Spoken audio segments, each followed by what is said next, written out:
Welcome to today's episode of A Book in the Making. Today I'm talking to Terri Kozlowski. I hope that was correct. That was amazing. She has written the book Raven Transcending Fear. Wow, my pronunciation today is amazing.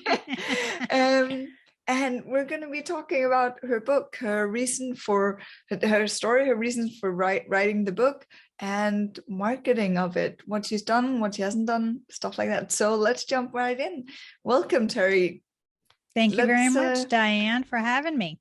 You're welcome. And let's jump right into why did you choose to write this book? I didn't choose to write this book. This book was something that the universe pushed upon me. And prior to 2018, if I would have been asked about writing my story, and I had been asked over the years, it was a big no. Had no desire, did not want to do it. And then in 2018, that was the summer I turned 50 and I became pregnant with a book. And when you become pregnant, you kind of have to deal with it. You can't just say, no, I'm not pregnant. I don't want to do this. You have to deal with the pregnancy. So that's what I did. And for me, it was about sitting down and allowing the book to pour out of me. And literally, when I worked 50 hours a week at the time, and this was nights and weekends, and I would sit at my computer and type. And 9 months later, I had a rough draft of a book. I had 140,000 words, and my book is roughly 50,000. So I really did a lot of editing, but it literally poured out of me. And I didn't do all those things that you're supposed to do, like have an outline or figure out how the story was going to progress. None of that occurred until after the pouring out happened, and I had 140,000 words to deal with. Oh, wow. That's a lot. Okay, so how did you go from having all of these words, this whole story, into, okay, so what is the purpose? Like, I'm guessing there's a reason you wrote it, but I'm also trying to figure out, what is the purpose for you? Is it like helping others? Is it just selling books, earning money? Is it speaking engagements? Kind of what ended up being the purpose? Because one thing is writing a book, and a lot of people do that for therapeutic reasons and just never do anything with it. But what made you actually do it? So the book, after the writing was done, and I put it aside for 30 days, which I tell everybody, if they ask me, you really need, once you have your book done, put it aside for 30 days and then read it, because that way you come with completely fresh eyes. And that's exactly what I did. I had fresh eyes, and I had completed this process that the universe told me I had to do. I had to deal with this pregnancy. And then when it came right down to it, it was up to me to decide what it was I wanted to do with this. And as I read it, I realized that a lot of it was specifically for me. That's why it was 140,000 words. But what I decided I wanted to do was I wanted to have a teaching memoir. And that's really what it is. It's a book about my tragic story of child sexual abuse and abandonment by my mother when I was 11, and how I was able to deal with that in a time period that child sexual abuse wasn't discussed. My abuse occurred in the early 80s. This wasn't something that was very public knowledge up until, I want to say it was about 85, that Oprah Winfrey came out on her show saying that she was sexually abused as a child. And she was the first person I ever knew also had this happen to them. And for me, it was like, oh my gosh, I'm not alone in the world. And when I realized that the book could be that for others, not only that they could identify with somebody else, this happened to somebody else, but also that I've actually walked through the process over a long period of time and come out on the other side, not just surviving, but thriving. And I have a great life. I'm very happy. I'm very content with my life. And anybody that suffers from trauma doesn't necessarily see that for themselves. And this is a transformational story of letting people know this can happen for them. So from that perspective, I decided to edit the book down to something that was more inclined to show people my transformation versus me doing the outpouring to remind myself of certain events that occurred that were pivotal for me. Because sometimes those stories are just for us. And a lot of writers write partly for themselves, but partly then for others, and being able to pull out those stories that are for us, those memories that are for us, and put in there only those things that the reader needs to make this journey. Oh, wow. That's, I'm sorry for what happened. And then if that's what helped you, it's difficult thing to talk about, right? Because it's also everything in our past is a part of who we are today, but I would never want anyone to be in any exactly sort of abuse, but getting the best from what life has given us is important. So it sounds like a really important book. So thank you for writing it. I'm curious about, and now I'm jumping a little bit because it's a interesting story, and I like the fact that you're saying that it's not, everything is not for the reader, because we tend to kind of just want to share everything, and I know that from myself as well. And there's a balance between learning in storytelling and learning by just the examples and just getting this is what you can do kind of stuff. But I'm curious as to, when you finished writing it and finished doing everything and were ready to publish it, did you do anything marketing wise up until you published, or was that when you were ready for publishing then thinking about marketing? Actually, when I started writing the book in 2018, I'm one of those people that I have to research things. I have to understand what I'm getting myself into. So during the writing process, I was also then researching, how do I publish a book? Is this something I want to self-publish? Is this something that can go to a traditional publisher? And I ended up taking a writing course from Hay House, which is a publishing entity. And through that process, I discovered I needed to have what they called a writer's platform. And I didn't know what a writer's platform was, but ultimately what I decided I needed to do based on this course, because they spent a little bit of time on writing, a little bit of time on editing, and then this huge amount of time on building your author's platform and understanding what that was, because authors are really the number one marketers of their book. So this was the process I was learning from that course. So the main way they said to do that was to start blogging. So that's what I started doing. So in January 1st of 2019, I started a weekly blog on terrikozlowski.com. And it started off with, I had written articles that had been published in national newsletters. So I took those and edited them for a personal blog and started posting those. So I started out with, I had about 16 articles.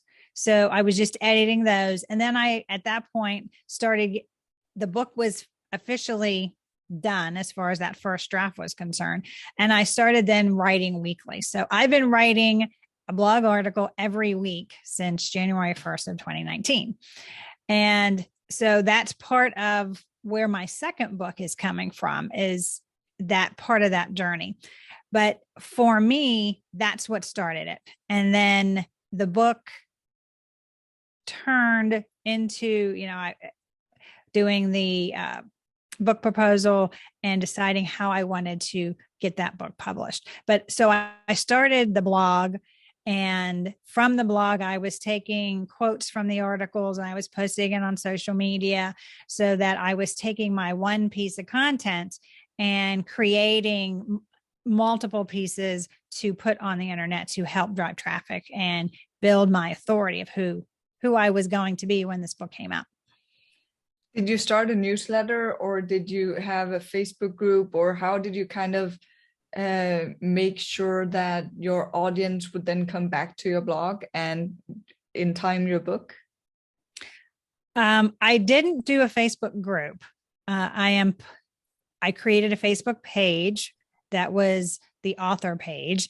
And then I have Twitter, and I switched my LinkedIn from my corporate world to my author. So I switched that up a bit. And I also been taking those blog articles and putting them on medium.com and Thrive Global and LinkedIn, because LinkedIn has a place for you to write articles. So I've been putting all that out there in the world, and I do link back to my website so that there's a pop-up on my website when my book was published saying that the book is here. So I had been hinting about the book along the way, and the writing process, and really the editing process that I was doing at that point. Okay, interesting. So what is your author platform now? That's your page on Facebook and your LinkedIn and your Twitter? I have several marketing wings. So I am on Twitter, I am on Facebook, I have an Instagram account, and I have the LinkedIn. I have an author page on medium.com. I have an author page on thriveglobal.com. I have an author page on All Author, on BooksBub, several good reads. And then when my book was published, I'm one of the few people that took the time and actually filled out the complete Amazon author page. I've linked my social media to that. I've linked the blog articles so that every week when the blog posts, it actually posts on Amazon as well. So you can see my blog articles there. And then in 2020, I started a podcast called Soul Solutions, and I've linked that into the Amazon page too. So you see that I'm an author and I have these blog articles, but I also have this podcast that you can listen to on Amazon as well. So all of that is linked in to promoting the book.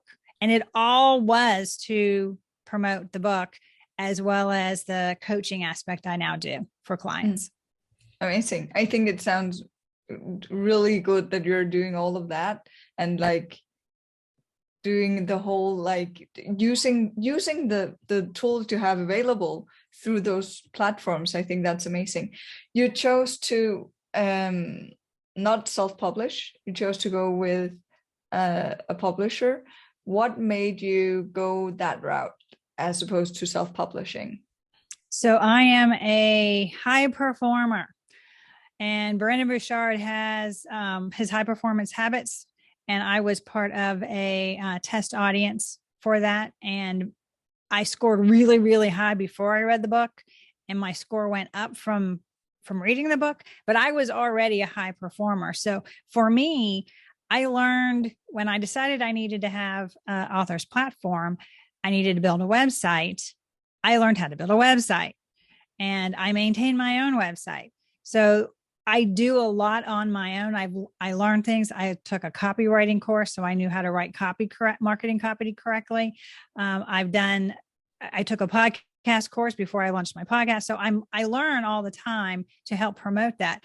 The one thing that I did not feel I wanted to learn was how to self-publish, because there's all kinds of components there, from getting your ISBN number to making sure your copyright's in place.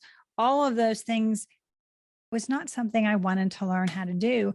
And then to deal back and forth with Amazon and self-publishing, because that's where most people self-publish, is through Amazon. That's process, I don't want to say it seemed overwhelming. It just wasn't something I wanted to do. So I went ahead and wrote a book proposal, and I had help in writing my book proposal. And I started submitting to those publishers that did not require an agent. So I think I submitted to over 90 publishers. 90? So 90. Okay. Wow. And kept getting rejection.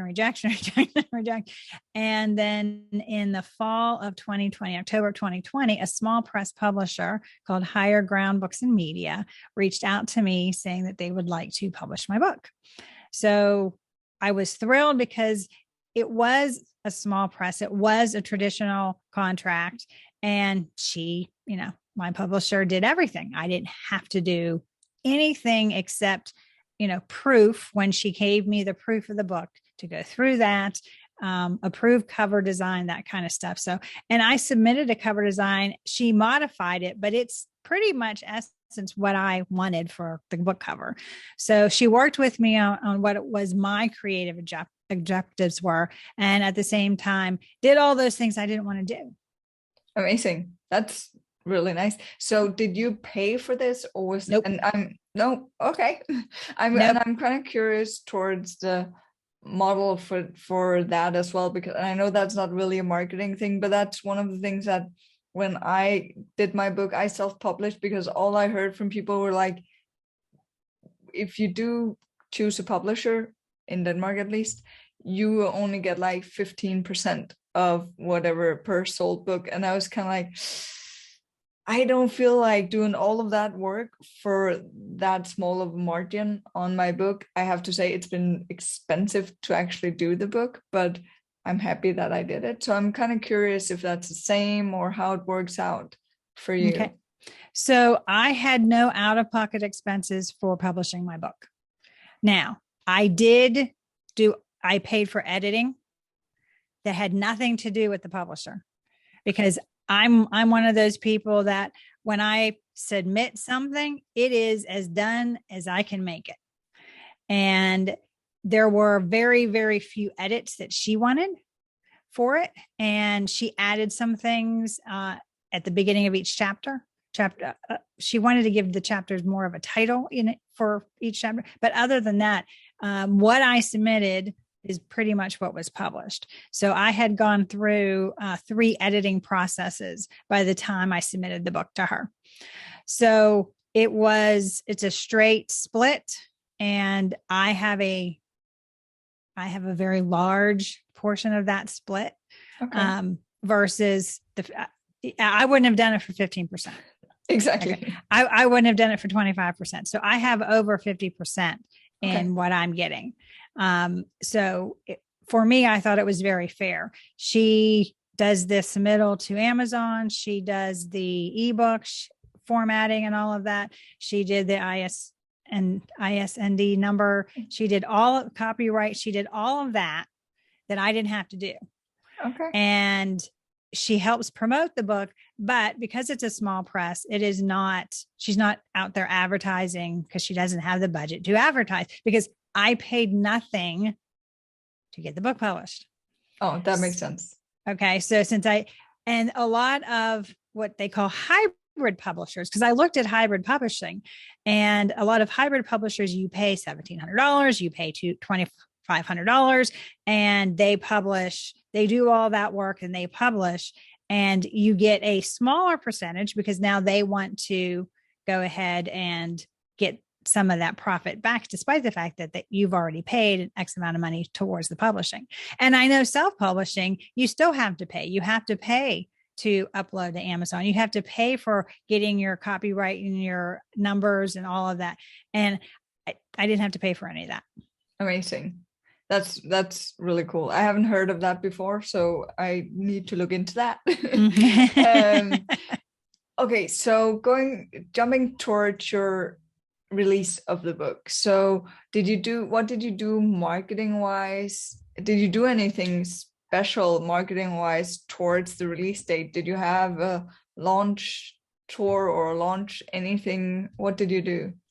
Really and truly, the process happened so quickly that I really didn't have a big launch. So I got the book contract in October. She had, the publisher I worked with gave me saying that it was probably going to come out in March. And then it came out on February 12th of 2021. So it came out much earlier than I anticipated. And I had only the week before it came out started hinting that it was coming. So, that did not necessarily work out as I had planned, but, that was fine. The book came out, and I've gotten some good reviews on Amazon. And so all of that balanced out. But, the main thing for me was it actually got into the world. Yeah. How did you get your reviews? Is that just people you don't know, or is it you asking specifically, giving free copies? How do you get your reviews? All the reviews on Amazon were directly Amazon purchases, verified purchases. And part of them I knew, some of them I don't know. And then on all Goodreads, I started posting on social media and sending out emails asking for book reviews. And I gave them links that they could just go directly to and to go ahead and get those reviews. And then when they occur, I grab them, I create social media posts, and then I schedule those social media posts so that they're on a rotation as they come in. Oh, that's a really good idea. So you're actually using the good publicity to create more. That's Correct. Amazing. Yeah. So what do you do now? So it's been out for about 6 months, 5-6 months. How, if you want to answer this, how are sales going, and what are you doing on a maybe daily, weekly basis in regards to marketing? So since it's been about 6 months, the average book that comes into the world doesn't get more than 250 sales in the lifetime of the book. Yeah. In the lifetime of the book.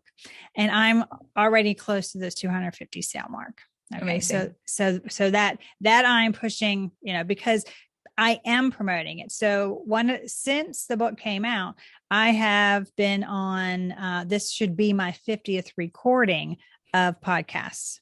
So, I have been on, and that's what I do. I'm promoting the book on the podcast, whether it is through the fact that I have a book and I'm talking to somebody like you who wants to talk about the book publishing aspect of things, or I'm talking on shows that talk about overcoming limiting beliefs or dealing with trauma, anything along those lines. I can sit and talk to somebody and they give me an opportunity to talk about the book.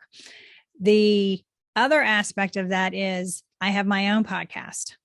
And my blog and my podcast. So I write the blog article, it converts into a podcast. I put it on YouTube, I put it on IGTV, but pretty much near the end of the podcast, if you want to learn more about and whatever that subject I happen to be talking about, you can read it in my book, Raven Transcending Fear. So there's always a link back to the book so that if they want to hear more about how I did something, because all my podcasts are only 10 to 15 minutes long. They're short and it's enough information to have them walk away to be able to implement something in their life. But at the same time, it's short and sweet and it's not long drawn out, because when you're talking about limiting beliefs, you're talking about overcoming a fear. People don't want to talk about that subject anyway. So you want to keep it short. But I always point back to the book because that really is where that long explanation of what it was I went through, how I handled it is. It's in the book. It makes sense. It's probably also, like you're saying, something that people would rather do with themselves than having an in the open discussion. That's correct. What I'm experiencing, at least with my book, that it can actually be really hard to find your reader. Not that they're not there, but they don't necessarily see themselves as the target audience. And if they do, they're not open about it. Correct. So it can be really hard to reach Correct. Them. Correct. So what have you been doing marketing wise that didn't work? Have you tried something that you just said, there's no output on this for me, I'm just going to drop it again? Not really. And the reason I say that is because part of understanding marketing, and like I said, I have taken courses. I've taken a copywriting course. So I've taken different courses. I followed Neil Patel, and I've taken all of his free courses that he has online. And there's a lot of them. So that's one of those free resources that authors should really look into, from SEO for their website to how to post on social media. And over the course, I've learned to understand that social media is not where you're going to really find buyers for your book. Social media is about your exposure as an author. social media is about the long run, the long game, not the short, immediate gains. So because of that, I'm on social media every week. And depending on the platform will depend on whether or not I'm seeing gains. So for the longest time, Pinterest did not have videos.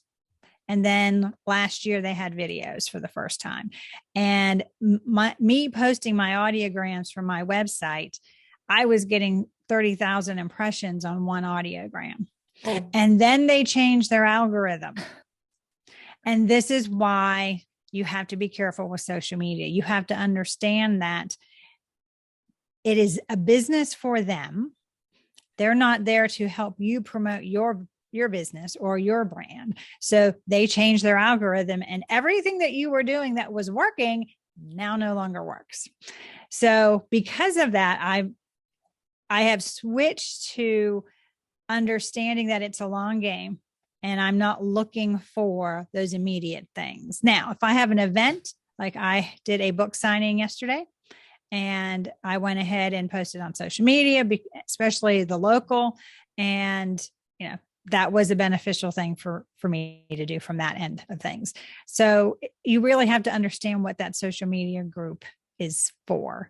So from an author perspective, Twitter's been my best one, mainly because that is where other authors, other journalists are. And it helps in getting my authority level up. And so, for example, I've also gone to Haro, Help a Reporter Out, and I have found online resources that way. So I was just featured in Authority Magazine. I've been featured on a journaling website in the UK in an article that'll come out in September. So there's different things along those lines that I am actively seeking ways to put myself out there, to be recognized, to build my authority so that, when I say, check out my book, there is more underlying there, that I'm not just somebody who wrote a book and trying to sell it. There's authority behind all of that. And it's going through those processes. So Twitter has been, every week I gain more on Twitter. Instagram is a iffy thing because you have to have the balance of talking about your subject matter and then making sure that your graphics are really on par. It's a very graphic oriented site. So those pictures are important. And also you want to be able to connect with people, and that connection sometimes, especially on a subject matter like mine, has to be a gentle way to bring people in. That makes sense. Yeah. Facebook for me has not been my favorite platform. Okay. And I want to say because there is so much on Facebook, so many other people on Facebook. And when you're looking to target a specific market, my market can be women, can technically be anybody that suffered trauma, but niching down, which is what Facebook is about doing, is finding that niche. And sometimes finding that niche is a little bit more difficult on Facebook because there's so many people and so many groups. And I don't advocate being on Facebook for long extended periods of time. And especially for people who have been through and have limiting beliefs, because now they're comparing themselves and it's a place for people that they can drown in comparison, which is something that I absolutely don't want anybody to do, because comparison is an act of fear that your ego keeps feeding by being on social media. So because of that, I'm very cautious in trying to do too much in Facebook. That makes sense. And I also think, actually, as you're saying this, it dawns on me that Facebook is hard to search. I find that if it's both Twitter and Instagram and even LinkedIn, maybe haven't been searching that much on LinkedIn, but due to the hashtags, it's way easier to find relevant things. It's more, I don't know, it's just easier, in my opinion, at least, to find stuff. And you can tell your opinion more easily than on Facebook for some reason. I don't know. That's might just be me. Okay, so looking forward on to your next book, what's your plan marketing wise with that? So I have started talking about the fact that I am getting ready to write a second book. I have a title. It's called Soul Solutions, just like the name of my podcast. And had you asked me prior to June of this year about a second book, I didn't think there was another one in me. And then I went on a trip, and that trip absolutely brought it to me that there was a second book. And I'm going to do this one a little bit differently. This one is going to be more, this is going to have the proper outline. I'm going to be able to fit in the stories that I want to fit in. And I'm going to, do that part of it differently than I did the first one, because this one I'm not necessarily pregnant with. I just know that it's the next thing that's on my list of things to tackle, that there is a second chapter. There is a second book out of my trauma and healing journey. And then this is the final chapter to the healing journey. Amazing. Is there anything that you would love to share regards to marketing and your books with other authors that might be watching this? Any good advice on what to do, what not to do? If you really are, and I don't want to say if you really are a writer, because that's not the right word, but if you are somebody who enjoys the writing process, I think the blogging really is something that is much more beneficial than the social media for twofold reasons. Number one, it's consistent content that will stay out on the internet forever. If something happens to the algorithm, or all of a sudden the government comes in and says you can't, we're going to regulate some of these social media things, you don't own your audience there. You own your audience on your website, on your blog. Second thing I would say is podcasters out in the world absolutely need guests. Unlike me, who has a solo show, most podcasters do interviews, and they are always looking for to interview somebody, either on the subject matter of your book or on the fact that you have a book in and of itself and they want to talk to authors. So that is a fabulous platform to help promote, and it's free. Most often, actually, there are people starting doing this as a business model where they charge people to be on the podcast.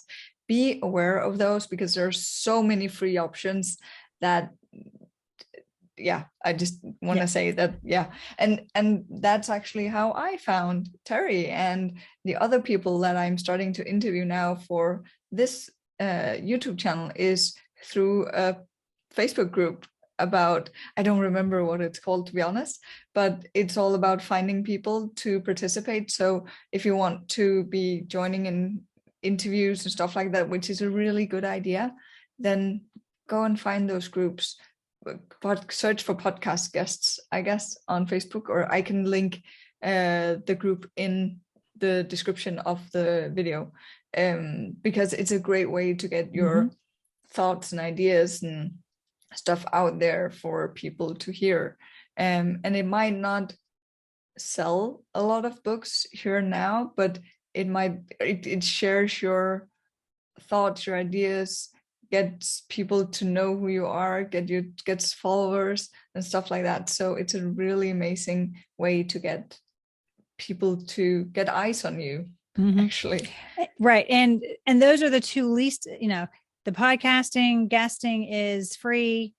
And I've never been asked to pay money. So, I've had people reach out to me and say, be on my podcast, but I've never been asked to pay for anything, and I wouldn't pay for anything. And then the second option is blogging. And other than a website host, and by the way, that you need an author's platform if you're going to be an author and writing a book. So you need to have your website anyway. So the blogging, I was asked, why do I blog every week?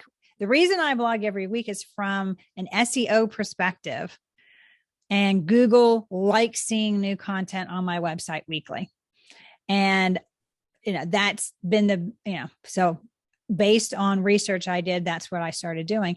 And I've seen huge growth on my website and on that particular platform, on not only through Google Analytics and the hits, but all of my content has been organic.